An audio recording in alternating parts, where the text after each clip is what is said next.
December 1st, 2019. Where has all the time gone by? We are here to break all these football games down over the next hour. The usual crew with me today. It's going to be me. It's going to be Jay. It's going to be Ian. A lot of action-packed stuff. And, of course, last couple minutes of show, we're going to go over and give some plays of the day. Weather conditions be damned. Ian, are you going to be okay for this show? I hope so. Never mind the players and the coaches and what they got to go through with the weather today. How about me? I'm hoping the power stays up here with the trees and power lines absolutely coated with ice. But we're looking forward to the NFL day. Obviously, check the weather with a lot of these games. Weather will impact these football games. If you're betting them, especially from a totals perspective, you got to know where that bad weather lies. No, we're going to have some fun on the show. And as always, we get that local flavor because Jay embedded right up there in North Jersey. And let's all day again in the Meadowlands. We're going to be talking some prop bets. Also, of course, after the show, always join the live line. Have some fun in-game props. Carry you through the remainder of the day at sportsreview.com. Jay, how's it going, brother? It's looked like winter wonderland pretty soon. We're supposed to get 4 inches of snow up here. But got a few dimes on the board. Life is good, bro. I'm ready. No, this is going to be fun. As you guys know, we're going to go right. Usually we go in rotation, but sometimes at the end of the year, you get these flexed games. So we're going to go right in order of time. We'll carry you right through. We'll go over that Sunday night football game as well if we do have enough time. But let's get started today. There's a lot of weather conditions that we're going to have to keep an eye on that where you're seeing some of these lines and movements here. There's a reason behind it. 451, 452, Green Bay coming to the Meadowlands. And you see some of these, 9 out of 10 tickets coming in on Green Bay. Not a lot of line movement this week, though. Prevailing line opens up offshore, maybe around 6.5, still sitting in those ranges here. Chris offshore -6.5, -115. Even the New Jersey sports books here, where me and Jay are at, DraftKings and Sugar House, both showing a -7 on the board. Over under, this is taking a hit. Chris opened up offshore early in the week, 47 down to 44. Pinnacle opened up at 46. That's now down to 43.5. And as always, using SPRodds.com. Ian, taking a look at this game. It should be an easy victory for the Green Bay Packers, but Packers haven't looked all that great, but maybe getting a reprieve playing a poor defense with the Giants. But these weather conditions, something to keep an eye on here, Ian. Yeah, this is a defense that's probably going to look like to the Green Bay Packers is playing in slow motion today compared to what they had to experience last week against the San Francisco 49ers. A defensive front that just blew up the line of scrimmage all game long. Aaron Rodgers was on his keister a lot of the time.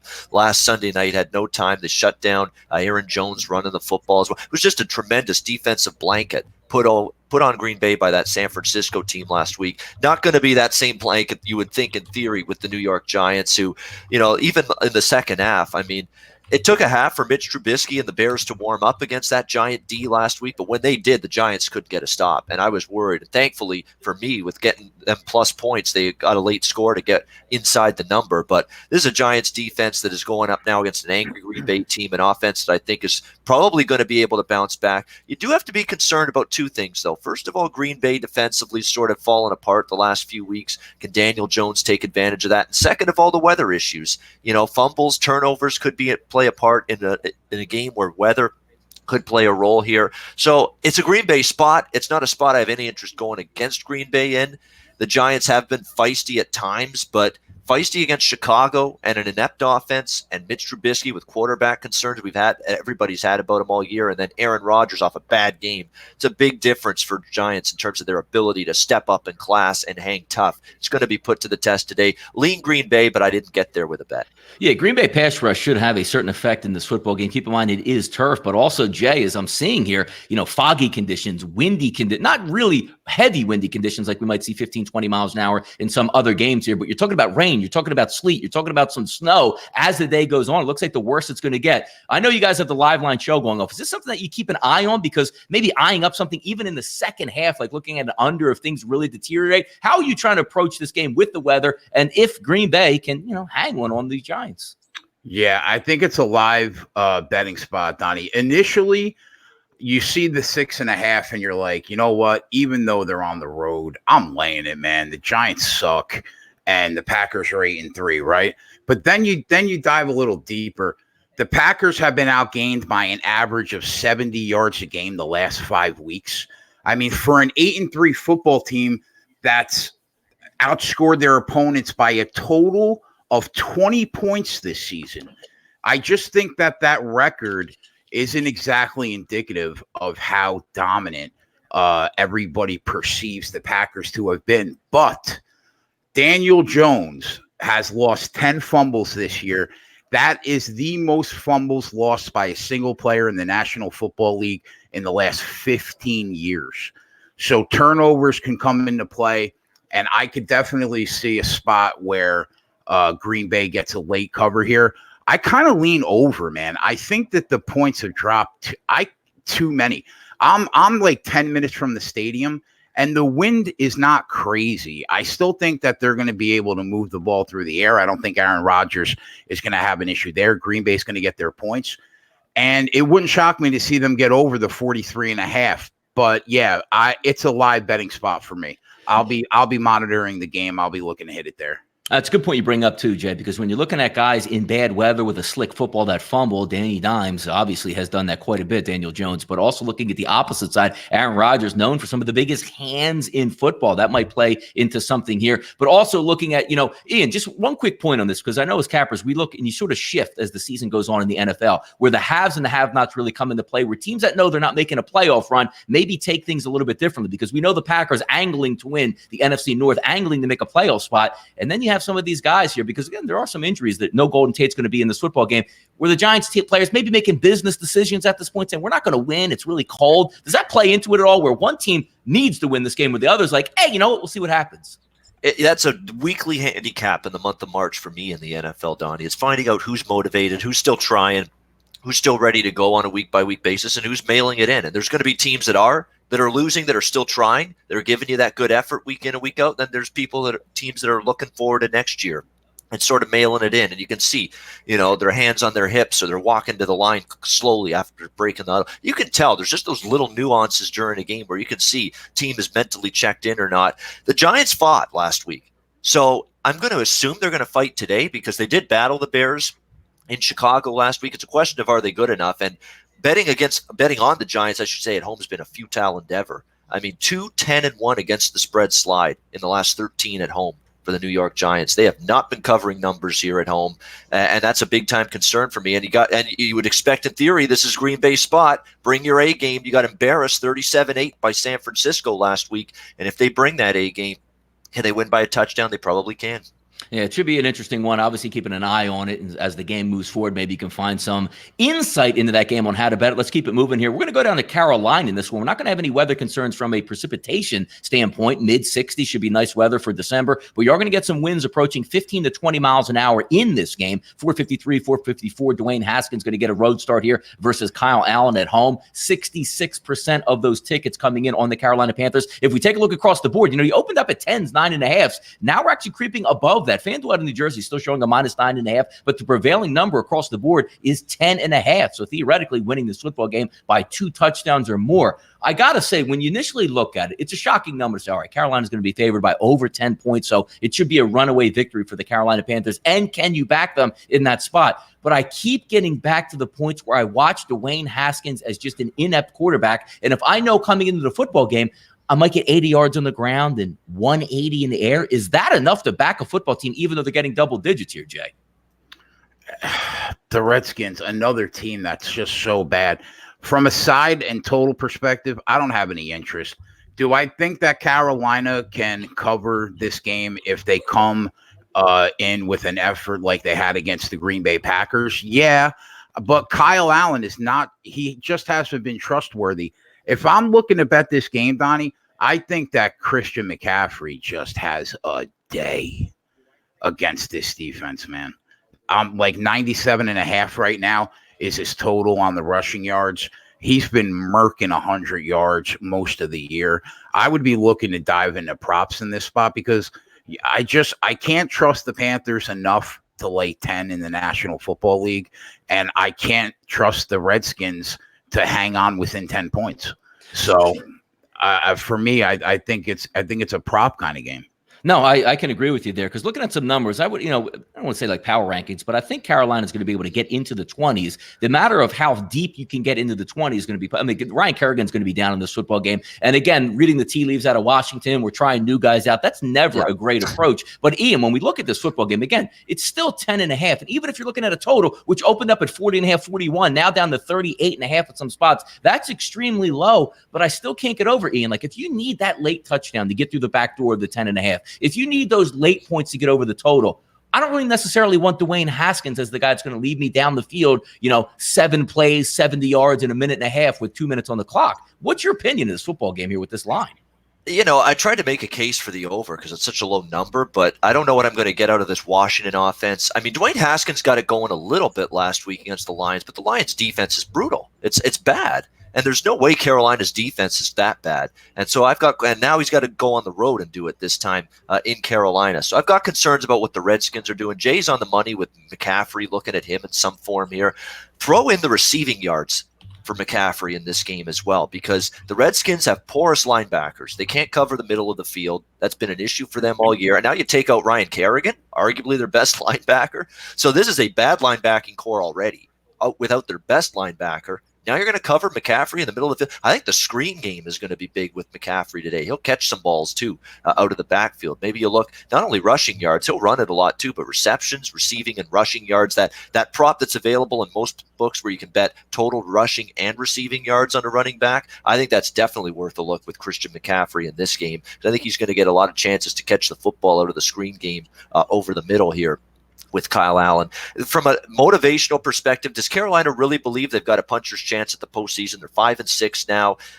It's a real concern. It was a tough loss for them against New Orleans. They fought the good fight. This is not necessarily a, wow, I rally the troops. We still think we can make it in the postseason kind of spot, even though I don't want Washington. That's a lot of points to be laying with Carolina. I think the bet I'll be looking at more than anything is McCaffrey, rushing yards, rushing and receiving yards, maybe receptions as well. I think just look at Christian McCaffrey to make a big impact, I think, on this football game. Yeah, as we take a look, you bring up also a good point, Ian, when you're talking about the screen game to try to get things going, because primarily we would look at, Christian McCaffrey catching the screen passes. And also if you're a young quarterback, what do you like out of that? A running back that's fluid out of the backfield that can catch in space, and also a valuable tight end over the middle that's going to get open and going to make catches, which Carolina has. When you flip it over to the Washington Redskins, not really too much a tight end, but you do get a key component back here. Chris Thompson, that's been out for weeks on end with a toe injury, one of the better third down backs in football, might be able to help Haskins out. I got to tell you, 38.5, 39, I'm still going to lean over because I don't think both of these defenses are really worth their much in salt. And maybe Haskins can hit a pass or two off to McLaren. Maybe the 3 running backs now that you're going to have healthy for the Washington Redskins can get something going. Jay, as you're approaching this football game on the live line, taking a look, what's an advantage for you in this game? Obviously, we would know if, Washington takes the opening kick and goes 7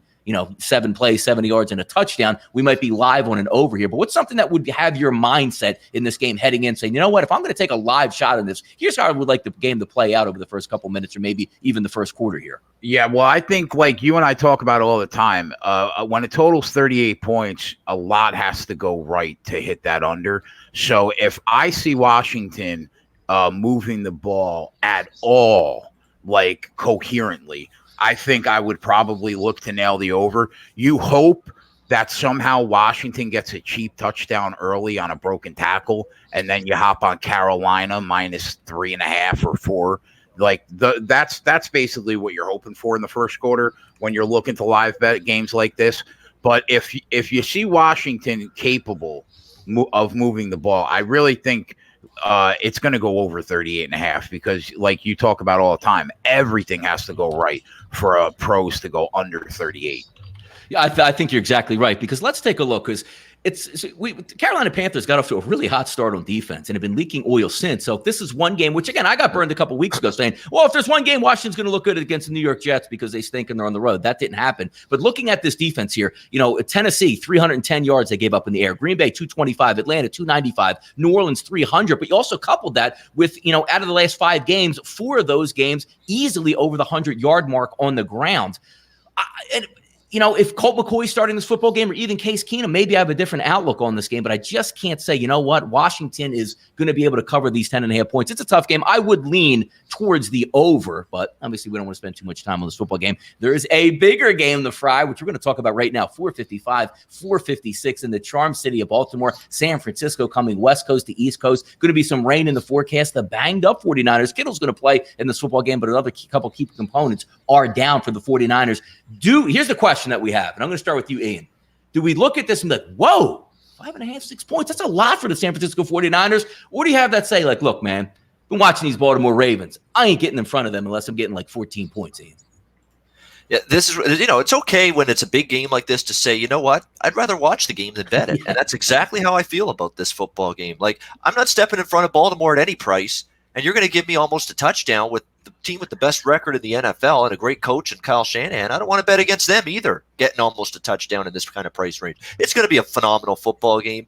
We all know it. It's two teams that are playing their best football, peaking it right now, and that's the great thing. They're both playing in great current form right now. It's going to make for a great game. You mentioned it, Donnie, about the injuries, though, for the Niners. It's starting to add up. Dante Pettis not playing. Dee Ford's downgraded out. Joe Staley banged up. Matt Breida not going to be in there for the Niners. So they're dealing with some key absences, both sides of the football. I've been impressed with the defense, though. Think about the fact Quan Alexander's been out forever as well for this Niners team. And this defense has still been tremendous week in and week out. This is the ultimate matchup here. You got an offense and a quarterback in Lamar Jackson, who's been unstoppable for weeks, against a defense that you would think in theory might be the defense to finally stop him or at least slow him down a little bit. It's a tantalizing matchup. It's a fascinating matchup. I could see Niners keeping it close. I could see Baltimore's point spread freight train that they've been on the last few weeks continuing, because it could be close, and then there's that last late fourth quarter touchdown for Lamar running amok against a tired defense to get you the cover. I could see it both ways. I could see a lower scoring game if the Niners defense finally proves to be that defense that can neutralize Baltimore a bit. I could also see it going over the total with Baltimore being a big play offense, and even the Niners could bust a big play or two. So factors on both sides. So it's a pass. It's a watch for me, but man, I'm looking forward to it. Jay, as we take a look at this football game, just taking a look at the last 5 games that the San Francisco 49ers have played. If you're standing in the pocket, they will annihilate you. Carolina 51-13, Green Bay 37-8. But if you have some mobility back there, you have the ability to get away from some of those pass rushers. They played Arizona, gave up 25 points. They played Seattle, gave up 27. Then they played Arizona again and gave up 26. You have the ultimate weapon in the backfield that can get away from this pass rush. Now, it is going to be some rainy conditions down in Baltimore. So, and keep in mind also, not turf. This is a grass surface, so maybe some slippage out there. We'll see if maybe that plays where somebody can hold their feet longer than the other. How would you approach this football game? Because they're two dynamic football teams, and as we've seen, taking a look at even the total in this football game coming down, opens up at 46 in that range. Now we're seeing 45s, Jay, and even some 44.5s here. Donnie, man, what a game this is going to be. Yeah. The 49ers made Aaron Rodgers look like a JV quarterback last week, right? Mm-hmm. That defense is that good. But to put the Ravens' dominance into perspective right now, they're the first team since the Rams, the greatest show on turf in the late 90s, early 2000s, to cover the spread by 17 or more 5 consecutive weeks, bro. It's absurd what they're doing. They are right now, and I'm a huge fan. When is the last time you saw a 10-1 football team that should be 11-0 because a backup kicker missed a field goal, catching 6 on the road in week 13? That's how good this Ravens team is. Yep. I don't know what's going to happen, man. I really don't. I think the Ravens win the game. Do I think that they cover the spread? No. But I'm not looking. I'm really not looking to take San Francisco either. I think if I was betting this game, I'm not a big fan of teasers, but I would probably tease the Ravens down to a pick and tease the Packers down to -0.5 point, a 6.2 team tease, and take a shot that way if I was looking to get invested in the game. I think you can't stop Lamar Jackson. I've been saying for weeks, if there's one defensive front that could stop Lamar Jackson or contain him, maybe it's the 49ers. But watching him last week, man, I just don't think anybody can.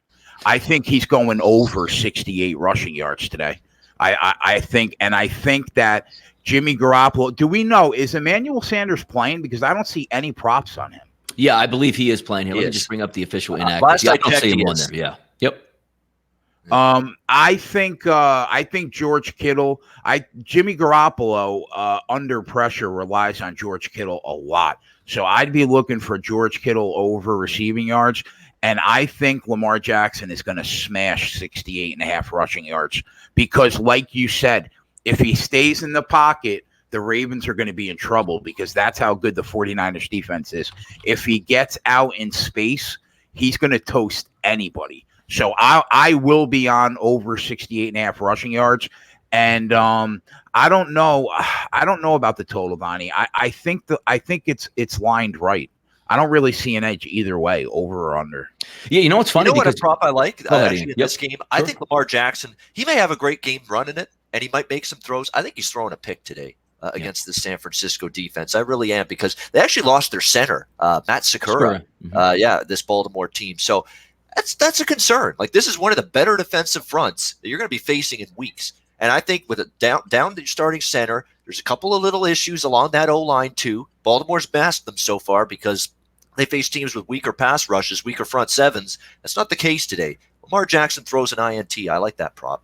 Ian, we're looking at this game. Again, you're talking about elite offenses. It seems like, wait till Baltimore faces somebody good. The Rams were rated as a top 3 defense coming in last week and absolutely blew the doors off them. And also, when you take a look at where the Ravens defense was from the beginning of the season till now, since getting Marcus Peters via the trade and also Jimmy Smith healthy, this is a really, really good football team. But when you look at this game, they say 45, like that, they both should be in the 20s. Rain and windy conditions in this game should slow it down. And keep in mind, it's amazing what the Ravens are doing, Ian, because they're not an up-tempo offense. You'll watch them snap the ball 3, 2, 1 on the clock and still able to make plays, and explosive plays coming from the quarterback position, but not necessarily, ripping off chunks in the air.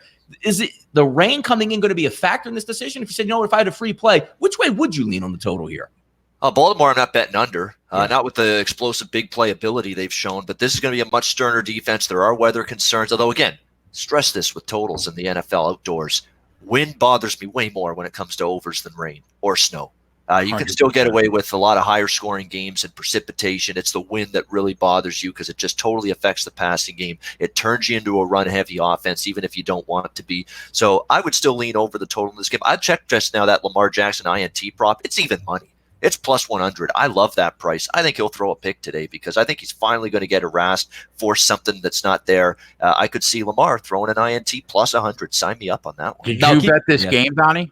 I did not bet this game either way on either side. I mean, honest to God, I think everybody has the same wavelength early on, saying, you know what? Even if I don't have a wager, like, I love my Eagles, I'm going to have the Ravens on the television today, on at least one of them, to make sure I watch it. I didn't bet this game, but Ian, you bring up a nice point here on the prop bet, because it's not so much that will he throw an interception, like, oh my God, that was just a terrible throw.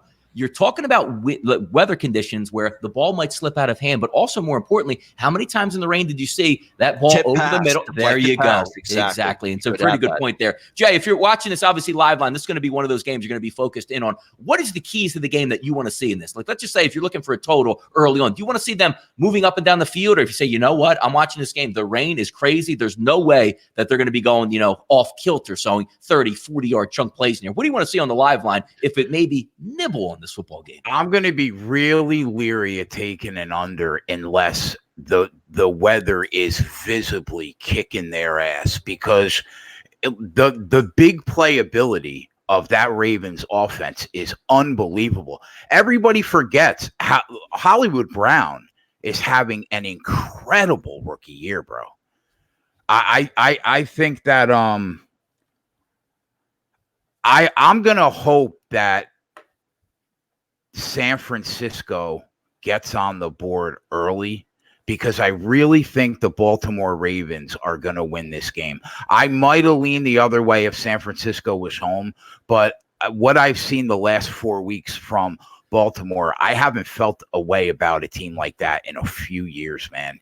I really think the weather will have to be incredible for me to even sniff the under, because that big playability. But I'm going to be looking. Plus, we can bet at FanDuel, we can bet live player props. Mm-hmm. So if for some reason Lamar Jackson can't get off on the first couple drives and that rushing yards prop drops from like 69 to like 55, I'm doubling down, bro, because it only takes one play for the kid to break off a 45-yard run.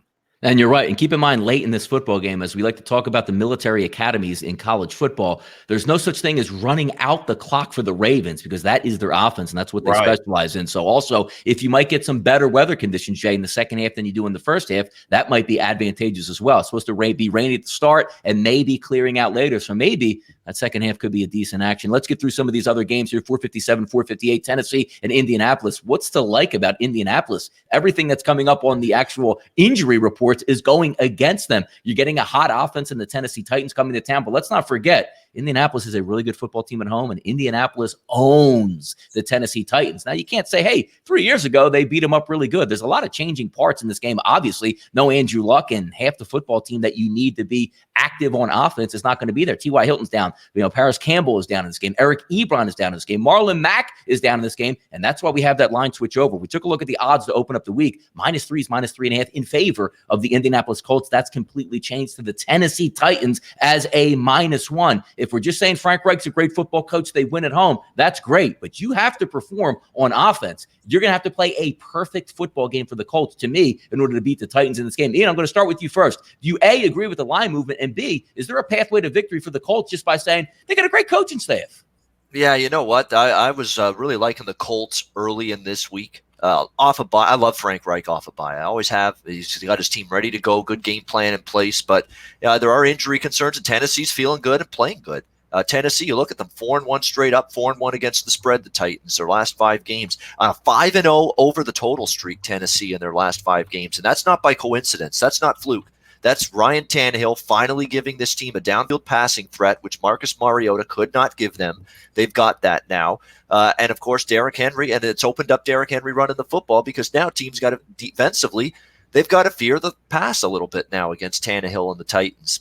This total's gone down, and it's a total reaction to the Colts' injuries with their skill position talent. Still offensive line's in decent shape, though. Hopefully guys step up. I'm not backing down on my stance that I've had all week on this game from a totals perspective. I like it over the total, even now at 41.5.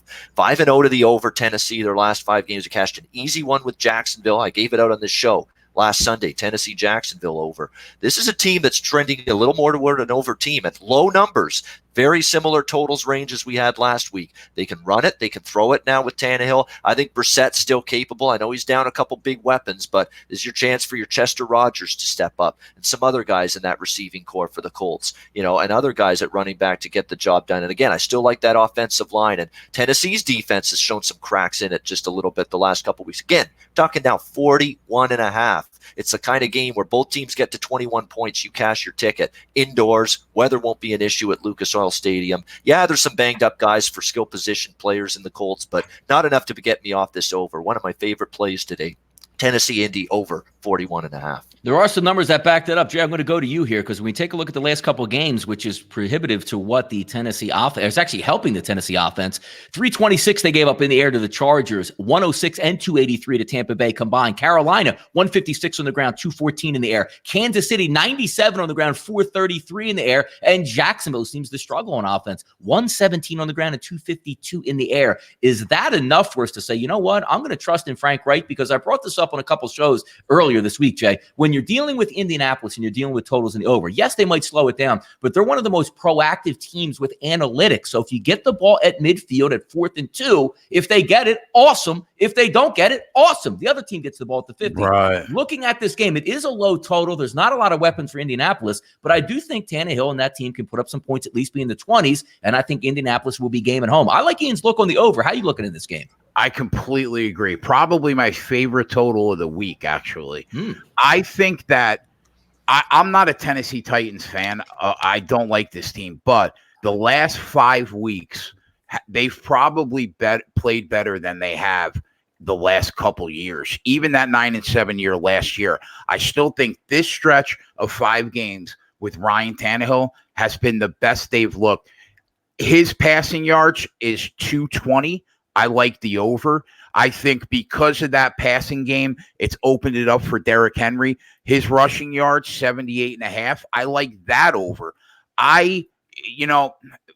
You cannot bet the Tennessee Titans right now because you're getting 4 points worse of the number. And if you do that in long term in the National Football League, you're going to get killed. So you're going to hope, if you want to get on the Titans right now when you haven't already got on them, you have to hope that Indy gets up early. And then I completely agree with jumping on the Titans at that point. 41.5 seems cheap. I agree. I think Tennessee wins this game, even though the Colts own them, like you said. I think Tennessee wins the game. I think the game goes over, but you cannot take the Tennessee Titans at this moment if you're not already on them.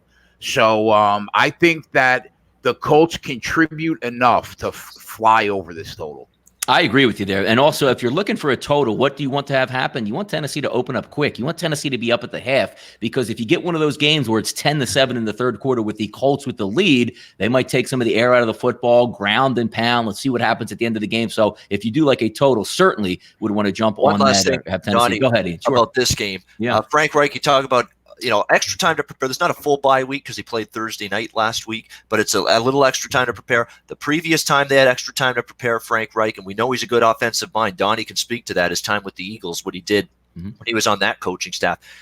30 points for Indianapolis off a bye week at home when they played Houston earlier this season. It was probably one of Jacoby Brissett's best games of the season. He was pinpoint. He was razor sharp in that game. And a coach I trust to get an offense ready to go with a little extra time to prepare. That's Frank Reich. You cannot overstate the loss of Marlon Mack. That is huge for this team.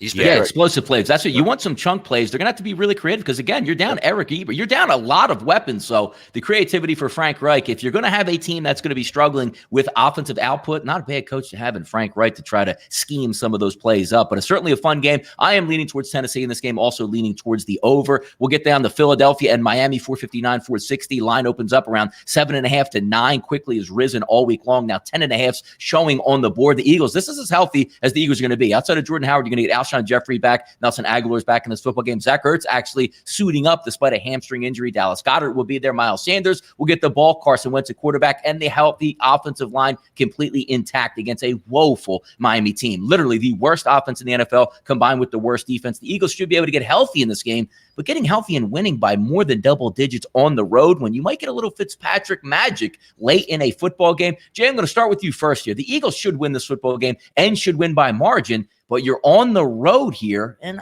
you know what? A little bit queasy here as an Eagle backer saying, I don't know if I want to lay double digits here for the full game. Yeah, to be honest, Donnie, I defer to you on this game because of how big of Eagle fan you are. The game, to me, I'm just not interested in taking Miami plus the points. And can we trust Philly right now to lay 10.5 points? I understand that they're getting healthy. They even did they get key pieces back in that secondary finally too? Outside of Malik Jackson, who was supposed to start, who got hurt in game one, every single player. The injury report was nice to the Eagles. Yeah. Yep. Yeah. So, I mean, I would defer to your look in this game, but I don't know. You tell me, now that they get their playmakers back, I know Aguilar and Alshon Jeffrey, right? Yeah, are back. Now they have key pieces in the secondary back. Is that enough to not get backdoored by Ryan Fitzpatrick in the fourth quarter? You saw it last week, didn't you? Like, we saw a blowout in the first half. Now, look, Cleveland still covered that game, but during junk time, the Miami Dolphins, I believe, scored 3 touchdowns in the second half. Do I think that's going to happen in this game? Because the one angle we played was Cleveland's not going to be really able to rush the passer. The Eagles are going to be able to do that this week and completely healthy. So an under look to me seems like the best play at 45. I think the Eagles are going to score points. I'm not so sure if the game pace will dictate teams moving up and down the field. Ian, what are your thoughts on this one? Yeah, I have a small bet on Philly here. Yeah. -10. I've got once I saw the injury report, as you mentioned, I checked it yesterday, Friday. Start to clear up. You're starting to get some skill position weapons back for Wentz. Wentz is fine, folks. I mean, everybody's saying, "Oh God, Carson Wentz sucks now. What's happened to this guy as a quarterback?" Well, when you don't have time to throw the football and you have nobody to throw to, what do you think is going to happen? That's exactly the kind of issues Carson Wentz has dealt with. And he's now dealing with a bottom-tier defense in this game facing the Miami Dolphins. This is a Dolphins defense we cashed in. I think we all like the over or Cleveland total over in some form last week. Easy. They marched that ball up and down the field against that sad Dolphins defense. You look at Miami's defense just the last few weeks, Buffalo and Josh Allen churn up 37 points. Baker Mayfield and the Cleveland Browns roll their helmets out and pile up 41 points last week against Miami's defense. The Eagles, I think this is their get-well game, especially offensively. Ryan Fitzpatrick's capable of making plays, perhaps, but let's give the Eagles' defense a lot of credit. I mean, that's what's kept them afloat in so many of these games. You know, they shut down Chicago. They shut down Buffalo. Even though they lost to New England and Seattle, can't blame the defense. You hold Tom Brady and Russell Wilson to 17 points. That's pretty damn good. This defense is playing right now. I think Philly gradually pulls away. And I'll lay the 10 here with the Eagles fly, Eagles fly. Let's get it done today. That's what we like. By the way, Ian, when you take a look at this game and you bring up, again, some really good points on what the Eagles can make happen. Let's not forget last week, they were down the two best players on the right side of football on an offensive line in the National Football League, which both have massive extensions now in Brandon Brooks and Lane Johnson. They're both back in. And you couple that with a Miami Dolphins defense that can't rush the pass and has nobody in the secondary. And also, and you say, well, wait, Donnie, these weapons at wide receiver, even with Alshon and Aguilar coming back, they've been terrible this year. I understand, but if you watch some of the breakdowns last week against Seattle with wide receivers that shouldn't be in the NFL, it's about running professional routes so you can scheme other guys open. If these guys don't know how to run routes, that's not going to help out. If, hey, my job is to take this 15-yard out and make sure this cornerback goes with me and I run the wrong route, it jams up the entire play. The Eagles are as healthy as they're going to be all season long. If they can't win this game by a margin, leaves a little bit to be desired, but also a little bit of a teaser here on the plays of the day. I do have a wager I'm looking at one way or another in this one, so hopefully we can win some money. Last point, hey, go ahead, Ian. Yep, sure. About this too, the Eagles,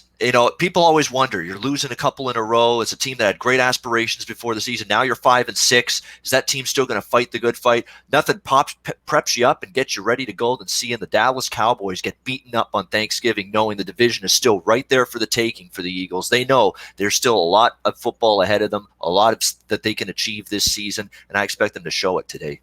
I've gotten more questions about this total this week from anywhere, whether it's DM by Twitter, doing shows, or just, happenstance with this game coming up. 463, 464, Tampa Bay and Jacksonville. In theory, they should light up the scoreboard, right? So we take a look. Over-under opens up at 49 offshore. Now we're seeing 46s and a half and say, wait a second, it's going to be 79 degrees. It's going to be nice. It's Jameis Winston. It's the Tampa Bay Buccaneers. The Jacksonville Jaguars haven't shown up on defense, and Miles Jack's even going to be out for this game. There are some windy conditions to worry about, approaching 20 to 25 miles an hour. But again, it's going to be clean, meaning there's no rain in the forecast down in Florida.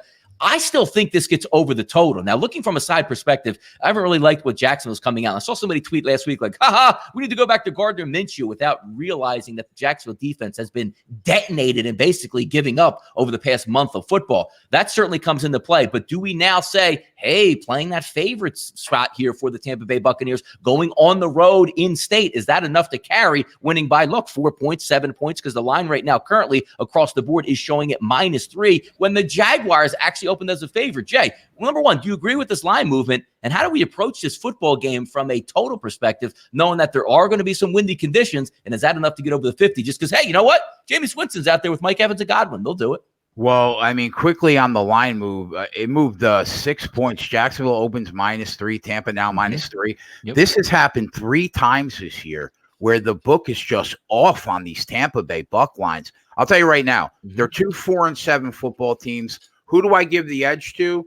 Probably Tampa Bay. But the best spot on the board in this game is what I've done 5 weeks in a row. The Tampa Bay Buccaneer team total over. I got it at 24. We cashed it last week on this show in a walk. The last 8 weeks, Tampa Bay has averaged 31 points a game, yet the book continues to put up these 23.5s, 24s. I bet it. I'm on it considerably. Nice size. Tampa Bay Buccaneer team total over 24.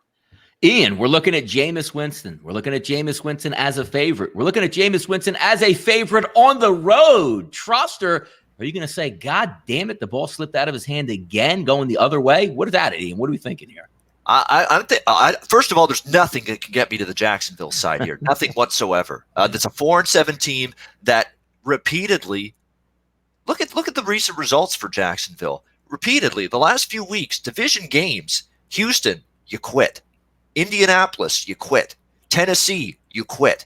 Signs of quit. 3 weeks in a row in big-time division games for a team that was still thinking, hey, maybe if we get hot, we can get back into this division race. Well, it hasn't happened. They've let go of the rope now. 3 weeks in a row in division games. Now I'm going to trust them outside the conference against this Tampa Bay team. I can't do it. I'm not seeing enough of that will to, that fight, that spirit from the Jaguars. When things go south, when they get punched in the mouth, they don't punch back. We're not seeing that from Jacksonville. And it's disappointing because you thought Nick Foles coming back. Wow, maybe a chance for this team to get something going, but it's a shell of the defense they were years ago. Writing's on the wall. Of course, they got rid of Jalen Ramsey, and it's been worse ever since then. There's not a lot there with Jacksonville right now. It's a concern that a little bit that it seems like the whole world is piling on Tampa here. I mean, this was 3 Jacksonville. It's 3 Tampa now, but still the only side I could go. I'm going to lay off because it's 6-point move now. And, it seems like everybody loves it. And sometimes those don't work out. But in theory, Tampa Bay should win this football game. I do like where Jay's going with the team total over. Jacksonville's defense looks like they've mailed it in. And if that's the case today, Jameis Winston to Godwin, Evans, and some of those good receivers could make some hay.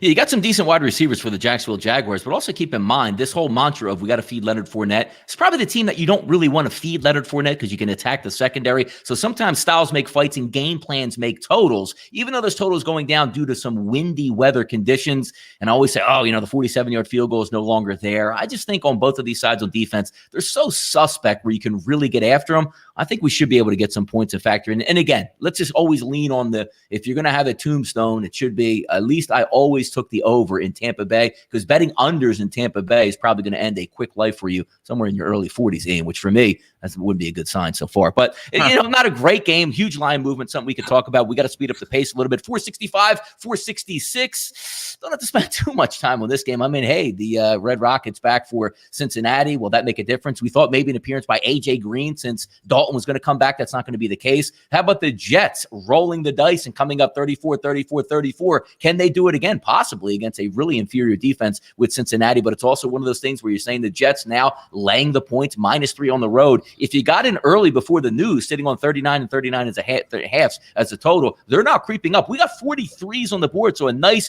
big difference there. Not really any windy weather concerns. I do think there are going to be points in this football game. Do I want to back either side? How about you up there in the northern section of New Jersey here, Jay? Second time all year that I'm back in the Jets. Oh, yeah. I listen, man. I think that the offense finally coming together. Sam Darnold finally has time to throw the football. They're giving him some time, and if you give him time, he finds the open man. This Bengal, they are 5th, the Jets, in defensive DVOA. Really solid defense. The Bengals are 30th defense in the league right now. I don't think Andy Dalton matters or Ryan Finley matters. I think the Jets cover the game here. That's it. I know we got to go quickly. We got a bunch of games to cover, but yeah, give me the Jets -2.5. Ian, how about 2.5 right now?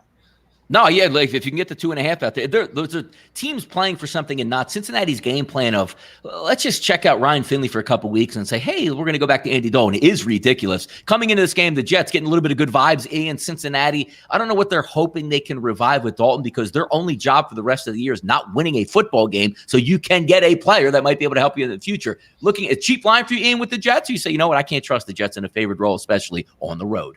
Neither is a best bet, but I have a little Jets, a little over the total in this game. Okay. Jets -2.5, Jets over 42. I got it actually 41.5, but I like the Jets and the over. I think Jets get to 30s. And the question is, the only thing with the over that concerns me is, can I get 10 out of Cincinnati? I think I can.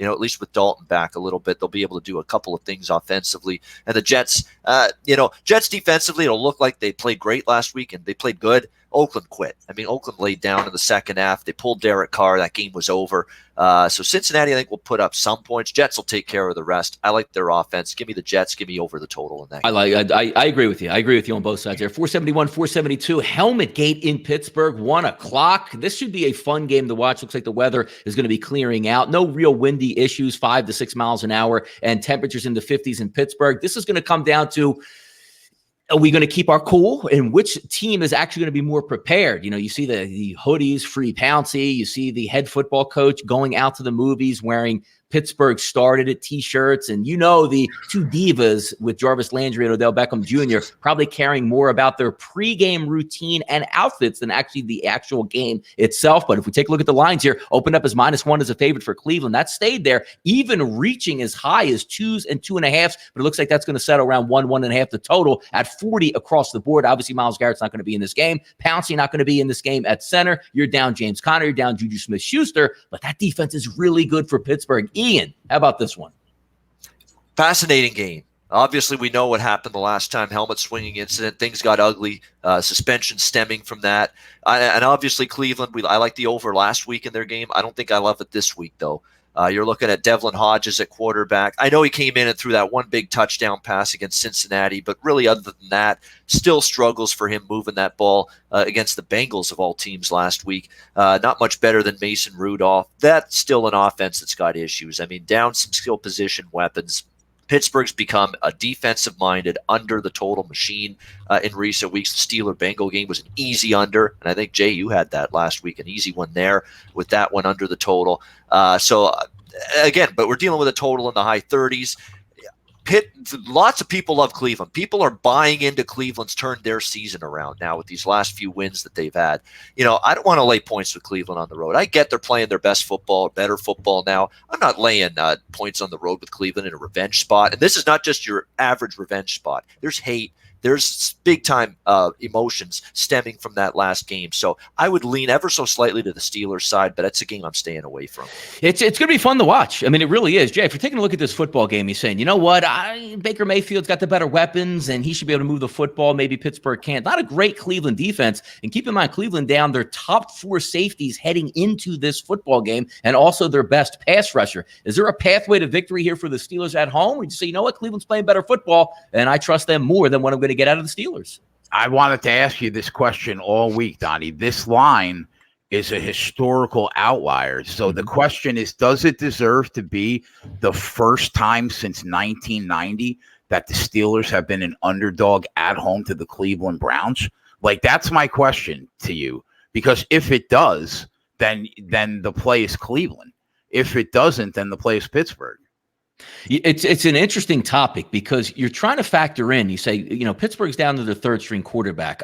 I don't think it's a downgrade going to Devlin Hodges as it is an upgrade from Mason Rudolph. I think he's going to be fine to play quarterback. And the key indicator here is if Myles Garrett is playing now. Look, Olivier Vernon's going to play in this football game. He hasn't played in a couple, months at this point. If he is still, 50-50 and not really on his game, this kid's going to have time to throw, and I think guys are going to be able to get open, and I think that Pittsburgh D is going to play well. I actually like the Steelers in this game, Jay. Which way are you leaning sidewise here? Yeah, I think so too, man. I just look at this matchup and I say, this does not scream historic line to me. Like, it just seems like another spot where people think the Browns are going to come into Pittsburgh and then they end up losing when they think they're going to win. So, I lean Pittsburgh too. I'm not betting this game, but I lean Pittsburgh. How about this, Ian? Winner of this football game makes the playoffs in the AFC. Do you agree? Oh, boy. Winner of this game makes the because the AFC is wide open in that wild card. It is wide open. I Yeah. think Pittsburgh can still get there. I think Cleveland's got to show me more. Cleveland's got to win this game. This is huge for Cleveland. Pittsburgh, I think, will get there. I'm not so sure about Cleveland. 467, 468. And I got to tell you, this game I was really red hot on early in the week because I wanted to say, you know what, the Rams got shown up. Now they're going to play a defense they can get after. And then I take a step back and be like, you know what? I'm still going to be betting on Jared Goff. Even though the defense isn't all it's cracked up to be for Arizona, the Rams should be able to get right and get healthy in this game. And then at the end of the week, because I see one of the sharper plays on the board being the Arizona Cardinals, and out of nowhere, hey, by the way, the quarterback's had a hamstring injury, but I don't really know if we should worry about it. I say, wait a second here. The whole team is built on this kid's legs and making plays. And if it's, he just has a stiff hamstring, that is a huge deal. It's one of those unreported things that they tried to bury on like the Friday news cycle. Like, hey, it's no big deal, but his hamstring is bum here. I still like the Rams in this spot just because they have to be better than what they have shown. Their offense should be able to get right and move the football. But I've seen games, especially throughout the last, month and a half, this offense is legitimate for Arizona. They're going to put pressure on that Rams defense. And I'm not so sure if the Rams can get up the carpet or off the carpet at this point. Jay, real quick on this game, what are you looking at some of these angles here? I'm on the Cardinals, Donnie. Yeah. I took them. I really do, before I heard about the hamstring though, but I really do think that the Rams defense looked so bad and has not looked good. If we know one thing about this Cardinals team, they're putting up 27 points today because they put up 27 points every week.